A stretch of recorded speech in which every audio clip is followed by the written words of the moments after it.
Hey guys, John Eads here with you, the host of Game Time with John Eads. Be sure to like and subscribe. I apologize, we haven't done an episode in the studio in probably 2 weeks, but it's because we've been on the road covering all these great teams, high school soccer clubs winning state championships, high school basketball playoff games, and right here in Houston, Minute Maid Park, rounding out a great week with LSU Baseball. The Tigers going 4-0, winning at Rice on Wednesday and sweeping each of the 3 games right here in this Major League Baseball venue. Texas, a big ranked win to start it off. Louisiana Lafayette yesterday, nice to get an in-state foe down early in the schedule. I know the Raging Cajuns beat the Tigers last year, and then they just beat Texas State. And I know it's Texas State, and you may not respect them that much, but that's a team that beat Texas earlier in this Astros Foundation College Classic they're running here. So there's no tournament champion, but they named LSU the champion after an undefeated week, and the Tigers were spectacular. I mean, a lot of different people were saying, hey, you know, I'm expecting them to drop one of these games because it's difficult in this format to win a game, put it to bed, wake up, do it all again the next day. And that's what they did. They played on Wednesday, practiced on Thursday, played Friday, played Saturday, and played here on Sunday. I mean, they won every game, and they were pretty dominant in each of those victories. And this is just a great team. If you were worried about any kind of a fall off or anything like that coming off a national championship season, I really wouldn't be worried because game in, game out, they could probably play 6 more games here the next 6 days. That'd be a lot for me. I'm tired. I mean, I'm going to bed at 3, waking up at 9, I'll tell you what. But they could probably just step out there and win every single game because of the versatility of the lineup, the versatility of the pitching staff. What I want to do is just give you a couple of takeaways that I'm walking away with, I'm driving back to Baton Rouge with, that I think you guys should know about. And we're maybe a quarter of the way through the season already? It's gone by like that. So let's start with this. I think this batting lineup is probably one of the best that Coach Johnson has ever had in his career. I wanted to ask him after the game today. I didn't get a chance to, but the lineup is so deep. You see like 3 different lineups every single game. Jared Jones moving here, Hayden Stravinsky DHing, catching, hitting 5th, hitting 4th, whatever. The lineup is different every game, and somebody in this offense is going to get theirs. It's just a matter of who on what day. It might be Jared Jones on a Thursday. It might be Tommy White on a Friday. It was Josh Pearson today with a home run and a couple other hits. There's so many guys that this offense can look to make a play, and they always deliver. So I think that's so important to keep in mind throughout the season, that there aren't really guys that this team relies on solely. I mean, Michael Braswell will step up for some hits. Jake Brown will factor into the mix a little bit. Stephen Milam is very consistent. Like, it's not like it's Hayden Stravinsky, Tommy White, and nothing. If those guys don't produce, you're not scoring any runs. That's far from the case with this offense.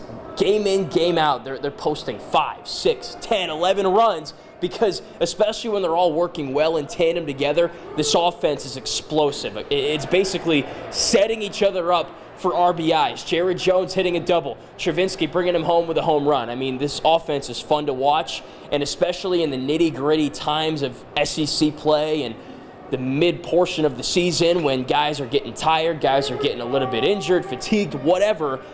It just takes one guy to step up on any given night and take over a ball game.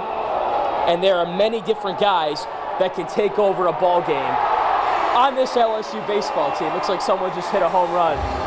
The Raging Cajuns are playing Houston right now. They got some offense. LSU's got a ton of offense. I think that's the first takeaway from this tournament and really the start of the season. It's just a lot of different guys that can get involved at any given time. And that's a dangerous scenario when you're playing 3-game series and they're producing on Friday, they're producing on Saturday, and on Sunday, or whatever day of the week you want to put it in. So the offense has been spectacular. It's helped LSU overcome some shortcomings at points in the bullpen, maybe with the starting pitching. Great segue into my next point. The starting pitching is unbelievable. You got Thatcher Hurd, who pitched today against Texas State. Gage Jump was unbelievable yesterday against the Raging Cajuns. I told you on a previous episode of Game Time, Gage Jump might be the best pitcher on this team. Now, Luke Holman's got something to say about that, but he is just a gift from the transfer portal. He had Tommy John surgery, came from UCLA, probably is skilled enough already to be playing in the pros, but since he had that injury, LSU took a chance on him, kind of, with him having a rehab from the injury and all, and it's worked out spectacularly. They kind of kept him low-key for his first 2 outings, came in for an inning to wrap things up, and then started his last game. And then yesterday, going 5 innings with a bunch of strikeouts, allowing no runs, I think just 1 hit. I mean, just like what I saw in fall ball in the preseason scrimmages, just hammering the strike zone. Like, his strike percentage was well over 60%, probably around 70%. Johnson, I think Jump said it himself too, 4 pitches for strikes. The slider, the fastball, all of it. I mean, he is phenomenal. And then you factor in Luke Holman into the mix, who pitched against Texas and really got LSU off on a great foot here at this college classic. He's great. He was the number 1 at Alabama. Right now, he's the number 1 at LSU because he was the Friday night starter. We thought maybe it'd be Thatcher Hurd. He was the Sunday guy. Instead, it was Holman. And that decision was released to us late Thursday night. I think that Holman was told about that midweek.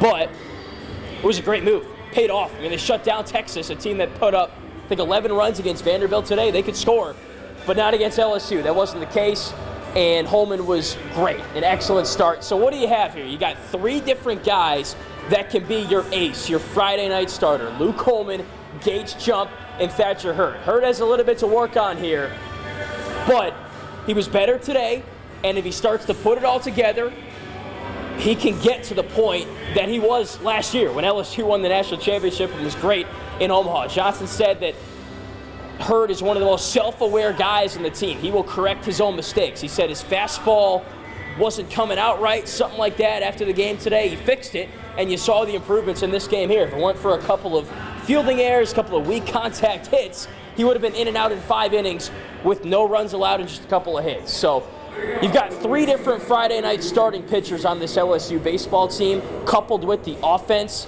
Woo! This is one heck of a good baseball team here with LSU. When both of those things work in tandem, Johnson said it after the game, this team can accomplish whatever it wants. So last year's team was spectacular. I don't see any reason why this year's team can't compete for a national championship too, because you have depth, legitimate depth, on offense, in the bullpen, and from a starting pitching standpoint. You'll come into a 3-game series, Luke Holman, bam, good luck. Gage Jump, bang, there's your Saturday. Thatcher Hurd got you covered on Sunday. With that offense, that in itself is a great baseball team. And then the last thing I'll say is the bullpen. Jay Johnson's really made it a point to get as many guys involved and acclimated as possible. They've pitched I think he said 17 different guys. I don't know if it's overall or from the bullpen, but even this weekend we saw Nate Atkinhausen, Javen Coleman, Gavin Guidry, Primo. We saw Sutton, just so many different guys. I'm running out of the names. I know the faces. I don't know the names, though. Cade Anderson, too, started against Rice. He was great. I mean, there's just so many options with this pitching staff, so you can really use guys in role positions. What does he do well? Where can we use him? Where can we slide him in to get an out so we can get the win? I mean, if there's one word to describe the LSU baseball team this year, it's options. And that's a byproduct of recruiting, both coming out of high school and bringing guys back. Hayden Travinsky, Alex Milazzo, Brady Neal coming out of high school, Jake Brown, a freshman in college now. There's just so many guys that have been coupled together on this team, and you've got so much talent. Jay Johnson doesn't even know what to do with it all. So this team is scary. Certainly a national title contender. I think this is the best college baseball team in America. After having seen them play a bunch of games, they come here to Houston and they dominate. Hometown crowd in the Lone Star State. And again, they beat Texas in a rowdy environment, in a position where Texas is coming back to get revenge after last year's game. They pick it back up and beat the Raging Cajuns, who would love nothing more than to beat LSU. And then you finish out with Texas State, a game that you dominated. The score isn't reflective or indicative of how dominant LSU was in that game. So just day after day after day of beating teams, playing the same brand of baseball and getting production from the starting pitching, the bullpen, and the offense. And that's all you need to win baseball games. So this LSU team is scary. It's excellent. I was worried about maybe a little bit of a fall off early in the season coming off a national championship.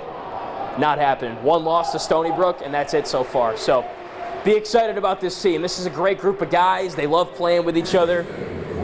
and at least a quarter of the way through the season, this is the best team in college baseball. Be sure to like and subscribe. Appreciate you guys watching. We'll be back in the studio soon.